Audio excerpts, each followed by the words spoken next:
నేను విశ్వక్సేన్ గారు వాళ్ళ నాన్నగారికి చెప్పామాట, రామ్ చరణ్ గారి ఎంగేజ్మెంట్ అప్పుడు అది బాగా వైరల్ కూడా అయింది. అది అప్పుడు హీరో గారు వస్తున్నప్పుడు ఒక మాట చెప్పాము, ఇతను పెద్ద స్టార్ అవుతారండి ఫ్యూచర్లో అని చెప్పి, అలాగే అయ్యాడు ఆయన.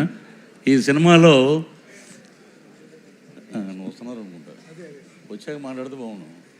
చిరంజీవి గారు ఇంకా రావడానికి కొంచెం టైం పడుతుంది పృథ్వీ గారు, మీరు కంటిన్యూ చేసేయచ్చు ప్లీజ్.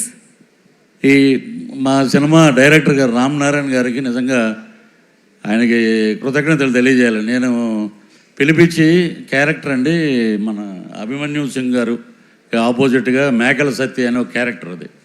సో ఆ క్యారెక్టర్ మాకు క్లీన్ షేవ్ ఉండాలండి అంటే, సార్ మీరు క్యారెక్టర్ ఇచ్చారు, నేనేమో తమిళ్లో విక్రమ్ గారి సినిమాలో మెయిన్ విలన్ చేస్తున్నాను, ఆ గెడ్డం అది తీసేస్తే ఎలా సార్ అంటే లేదండి ఇది వైట్ చేద్దాం అని చెప్పి ఆయన నాకు అద్భుతమైన అవకాశం ఇచ్చారు. అలాగే మా హీరో విశ్వక్సేన్ గారు కానీ, రామనారాయణ గారు కానీ, అలాగే కెమెరామెన్ గారు చాలా అద్భుతంగా చూపించారు. అభిమన్యు సింగ్ గారు అయితే దమ్కి మటుకు చాలా బాగా ఇచ్చారు. ఇంకోటి అది యాదృచ్ఛికంగా జరిగిందో ఇంకోటి జరిగిందో తెలియదు కానీ, సుమగారు మేకల సత్యాన్ని పట్టరండిరా అని చెప్పి తీసుకురమ్మంటాడు.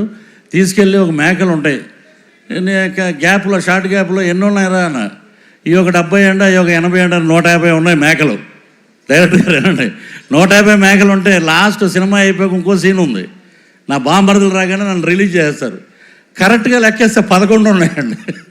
ఇది ఏమిటో నాకు అర్థం అవ్వాలి. అలాగా మాకు అన్నీ అలాగా సినిమాలో బ్రహ్మాండమైన ఇన్సిడెంట్లు పెట్టారు.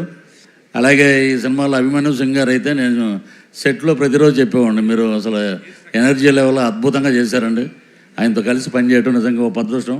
అలాగే విశ్వక్సేన్ గారు ఈ సినిమాలో ఆ లేడీ గెటప్లో 48 ఫ్రేమ్స్లో ఒక ఫైట్ ఉందమ్మా, మొత్తం సినిమా అంతా ఆ ఫైట్ అంతా అదే 48 ఫ్రేమ్స్లోనే అద్భుతం.